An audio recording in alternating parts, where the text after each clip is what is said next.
السلام علیکم ویورز، کیا حال ہے؟ امید کرتے ہیں آپ سب خیریت سے ہوں گے۔ اللہ آپ کو تمام پریشانیوں، مصیبتوں اور آفتوں سے محفوظ رکھے اور آپ کی تمام جائز حاجات، دعاؤں اور مقاصد کو پورا فرمائے، آمین۔ آج کے ہمارے ڈے اسلامک چینل پر آپ سب کا خوش آمدید۔ آج کا ہمارا موضوع ہے خواب میں پھل دیکھنے کے حوالے سے۔ اس کی مختلف صورتیں ہیں اور اس کی مختلف علامتیں ہیں۔ مثلاً خواب میں پھل دیکھنا، پھلوں کا درخت دیکھنا یا پھلوں سے بھرا ہوا باغ دیکھنا، پھلوں کا ذخیرہ دیکھنا وغیرہ، اور اس سے ریلیٹڈ اس کی اور بھی کئی صورتیں ہیں۔ اگر آپ ان تمام صورتوں کی تعبیروں کو جاننا چاہتے ہیں تو اس ویڈیو کو آخر تک لازمی دیکھیں، اور اگر آپ نے ابھی تک ہمارے چینل کو سبسکرائب نہیں کیا تو ہمارے چینل کو سبسکرائب کر دیں اور ساتھ میں لگے بیل آئیکن کے بٹن کو ضرور دبا دیں تاکہ ہماری ہر نئی آنے والی ویڈیو آپ تک پہلے پہنچ سکے۔ تو چلیے آئیے شروع کرتے ہیں ہمارے آج کے موضوع خواب میں پھل دیکھنے کے حوالے سے۔ خواب میں پھل دیکھنا شادی یا خوشی سے تعبیر ہے۔ اگر کوئی شخص خواب میں پھل دیکھتا ہے، خواہ وہ کسی طرح کا بھی پھل ہو، تو اس کی تعبیر یہ ہے کہ وہ جلد ہی شادی یا خوشی پائے گا۔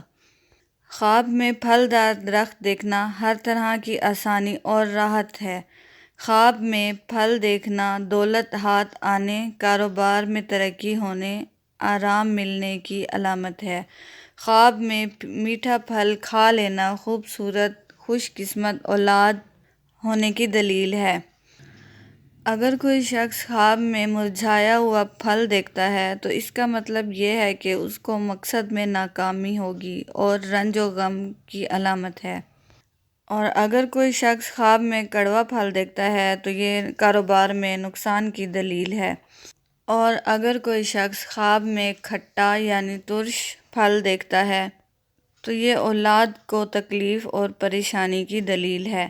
خواب میں انگور کا کھانا نعمت اور برکت ہے، اور خواب میں انار مال پر دلیل ہے۔ اگر کوئی شخص خواب میں امرود دیکھتا ہے تو اس کا مطلب یہ ہے کہ وہ حلال مال اور خوشی، آرام و سکون پائے گا اور روزگاری میں ترقی ہوگی۔ اگر کوئی شخص خواب میں سیب دیکھتا ہے تو یہ عزت، ہدایت اور راحت پر دلیل ہے، اور اگر کوئی شخص خواب میں کیلا دیکھتا ہے تو یہ دولت، بزرگی اور آرام و سکون پر دلیل ہے۔ اس کا مطلب یہ ہے کہ اگر کوئی شخص خراب پھل دیکھتا ہے تو وہ پریشانی، غمی پر دلیل ہے، اور اگر کوئی تر و تازہ پھل دیکھتا ہے تو وہ خوشی کی دلیل ہے۔